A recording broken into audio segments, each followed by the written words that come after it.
another practice shot. This is Jim Schroeder.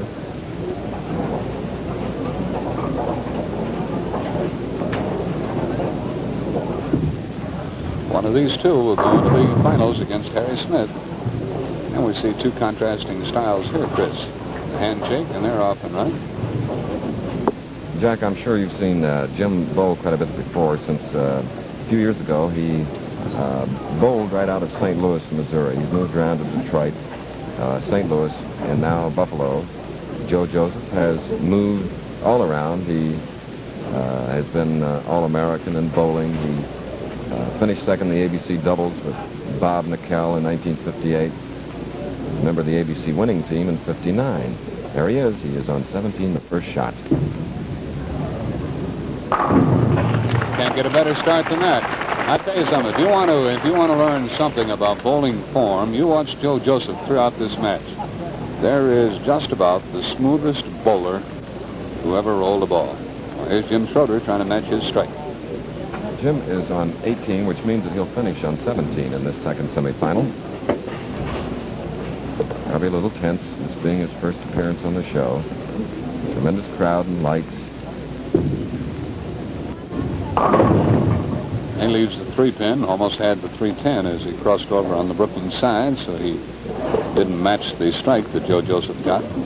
It was Harry Smith 206, Billy Whaley 191 in our first match. This place is mobbed here at the Lakeland Bowl. There on the in the middle is Laverne Carter. To her right is Don Carter's mother wearing the corsage, the orchid. Two very, very fine people. Howard Key, writer for the Globe Democrat here in St. Louis, the gentleman in the picture.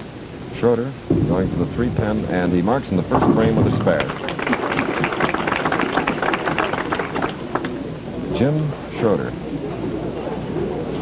He won the New York State singles about 9 years ago. He has been on just about every PBA stop. He has missed one. Father of one child. His profession bowling, his hobby bowling, he told us. Tonawanda, New York, is the actual address, his residence. Popular favorite in upstate New York. Oh, dinner bucket. And he leaves the bucket down there, the 2, 4, 5, 8. And a lot of ways to miss that one, Chris. Certainly, and it's often interesting to watch how the various bowlers, how they line up on the approach in order to try and cover. Incidentally, Jim beat Marv Lowry of Birmingham, Alabama earlier, and also Jake Charter to get to the second semifinal. Jimmy is about straight away on the approach to try and cover the 2, 4, 5, 8. And he does cover. I thought on his first delivery, Chris, that he got that ball out there well and had a lot of lift to it, but for some reason the ball just didn't finish for him. So he ends up with 16 in the first frame, and then a spare in the second. Here's Joe Joseph looking for a double. What's the bowling form this fella has? He has that feather touch. Joe, who's looking for his first PBA tournament win. Two of them. A big double for Joe Joseph in Lansing, Michigan. He really lets that ball do the work for him, Chris. He gets up there, gets it out, turns it over, and a very effortless performer indeed. We mentioned he had never won a tournament as we look at his double up there as compared to Jim Schroeder's pair of spares. This fellow's always been close. Finished second twice at Paramus in 1959 and at Houston in 1961. Look at that sighting. There's his strike. As the 5-7 went down for him, and you start thinking in terms of that big money right here with 3 in a row to start the match. You're speaking of $10,000. Right. Jim Schroeder is really in tough straits right now. He started with a couple of spares. He's 24 pins down. He is on 18.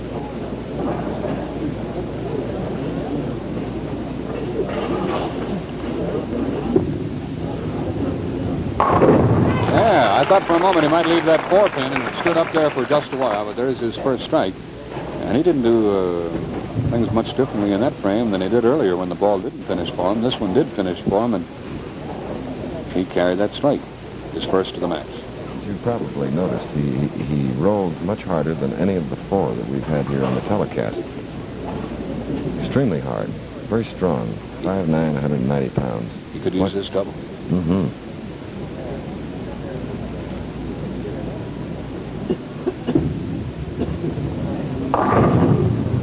He crossed over. Almost went over that foul line, according to his actions on the approach, and he leads a 3-pin. So he's had but 1 strike. He's in the 4th frame. And unfortunately for Jim, his opponent has started off in great fashion with 3. Tremendously large crowd. Very knowledgeable when bowling. Going now for the 3-pin. This is the second time that he has had the cover. And he does it again. But this match can change in a hurry, as we saw in the first match when Harry Smith was down by 31 pins at one time. He came back to win it. Now Joe Joseph, they're looking for 4. He is on 18.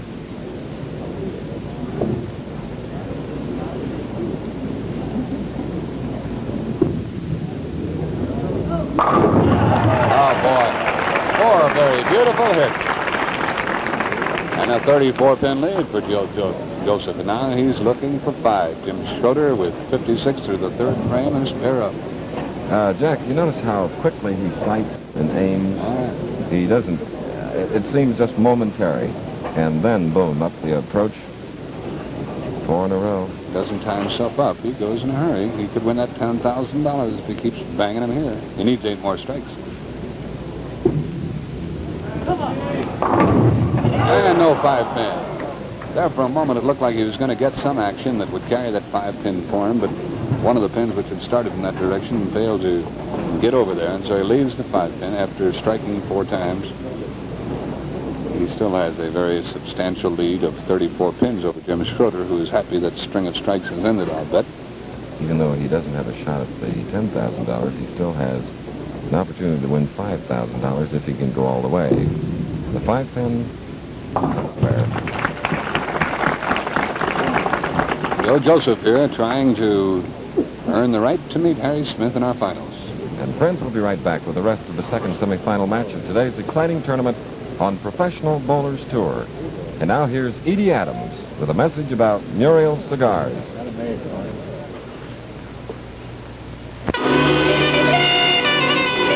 Introducing Miss Edie Adams. A shape can make you whistle. A shape can make you sigh. A shape can be delightful.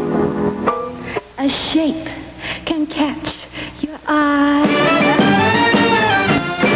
Muriel makes a shape for you that's just your style. Choose the one that suits you best and give it a trial. You get the light touch with the right taste. The blend is sublime.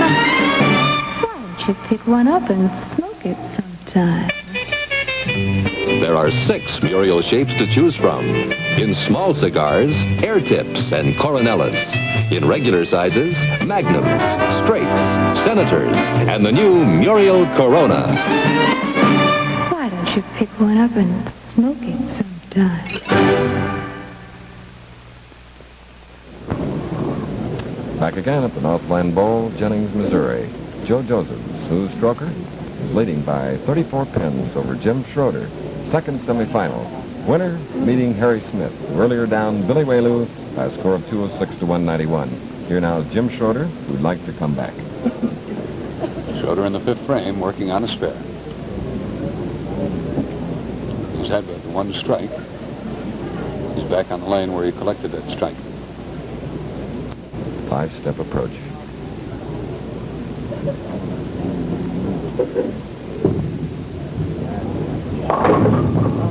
And no 5-pin. Same pin that Joe Joseph left in his last frame. So Jimmy still has but 1 strike in the match, and that's been the difference because his opponent, Joe Joseph, started with 4 in a row, and then he spared and leads by 34 pins. A lot of bowling personalities. Frank Esposito, Eastern Regional Director of the PBA, Dick Weber, Tom Hennessy, Bob Crawford. Watching intently now as Jim Schroeder goes for the 5-pin and just narrowly knocks it down. There, shooting that spare, shooting that 5-pin, I think indicated why he's having trouble collecting the strikes. So you see his score is 75 through the 4th with a spare up, 109 for Joseph through the 4th with a spare up. You see that Schroeder's ball just wasn't finishing and just wasn't getting into that 5-pin, and the same thing is happening to him on his strike ball. In the background, you heard Harry Smith practice shooting way off to the left while Joe Joseph looks at Jimmy Schroeder. Schroeder on 17. Gave it a lot of lift that time. And then got a bad break just a bit high and left the 4-pin. An exciting horse racing, auto racing doubleheader is on tap tomorrow afternoon on ABC's Wide World of Sports. You can see the Grand National Steeplechase from Aintree, England, along with all the action in the Trenton, New Jersey 100 motor race. That's tomorrow on ABC's Wide World of Sports. Sounds like a fine show coming up. Schroeder now going for the 4-pin. He is down in this match to Joe Joseph.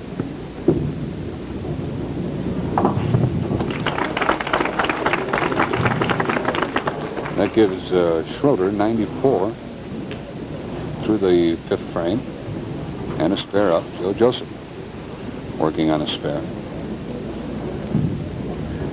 Current member of bowling's All-American team and using a short 4-step approach. Beautiful delivery. That's smooth. 5 out of 6 for Joe Joseph. And he has a 35-pin lead. A strike here would make it 45 pins, and it's getting late, as you see. We're in the 7th frame. Joe Joseph trying to meet Harry Smith, who defeated Billy Whaley in our first match, 206-91. This one might be over early.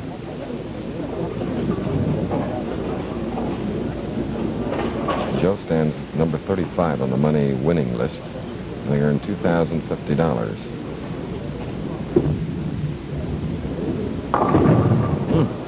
That ball was finishing very strongly for Joe. Had a peculiar angle to it, and it did finish high and left him with a 4-7, which I'm sure did not surprise Joe. Threw that ball a little bit slower than he had been delivering, and that made the difference as the ball hooked that much more. There are the panelists right behind our bowler, Joe Joseph. Tom Hennessy and Bob Crawford. We'll be talking to them very shortly. 4-7.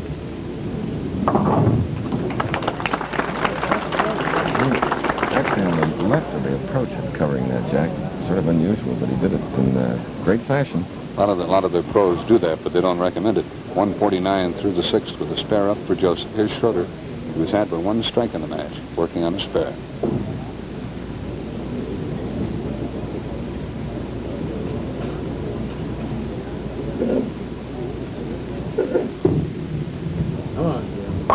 Finally. There's his style.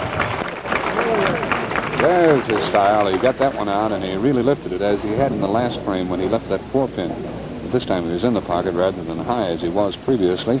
And now he can do something about that Joseph lead, which is 35 pins, if he can double here.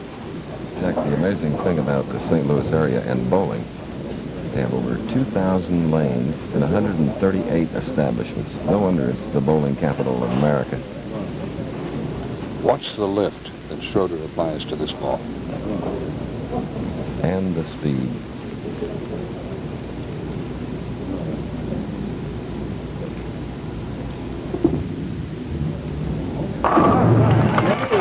It has taken him a while to find these lanes and to realize that his ball, he undoubtedly realized that his ball wasn't finishing, but taken him a while to be able to do something about it. He's given it that extra lift, it appears here, and that ball's been driving through for him, and now he's down by only 25 pins. And it would do Joe Joseph well to get a strike to work on right here. Joe's in the 8th frame. 220-pounder. He has it. The ball really accomplishes a lot of things for Joe Joseph. That is his 6th strike of the match. He started with a 4-bagger, spare, strike, and trying to regain his 35-pin advantage right here. I mentioned Billy Whaley, who had shot a 7:59 series earlier today. Joe Joseph fired a 7:47 against Gene Kessler. Earlier in the day, Joe had down Dick Huber, 630 to 609.